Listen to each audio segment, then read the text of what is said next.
Jenazah terduga teroris yang tewas dalam baku tembak antara aparat dan kelompok terduga teroris Jumat malam dievakuasi ke Rumah Sakit Bayangkara Palu.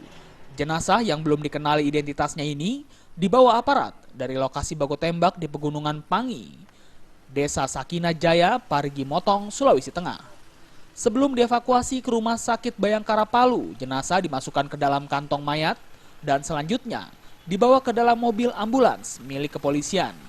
Jenazah terduga teroris ini akan dilakukan proses identifikasi untuk mencocokkan data pencarian orang yang masuk dalam pengejaran pihak kepolisian.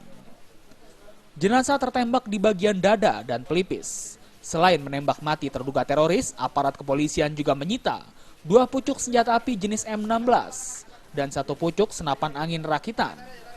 Saat baku tembak itu terjadi, kelompok yang diperkirakan lebih dari 10 orang ini berhasil kabur. Brimob udah di atas. Brimob. Baru 1. 2. Geser dari tengah. Awas tangannya. Untuk mempersempit ruang gerak dari kelompok bersenjata ini, kepolisian setempat Brimob Polda Sulteng dan Densus 88 Mabes Polri akan melakukan penyisiran di lokasi sekaligus pengejaran. Dari Parigi Motong, Sulawesi Tengah, Rahman Takdir melaporkan. Hajar, itu aja.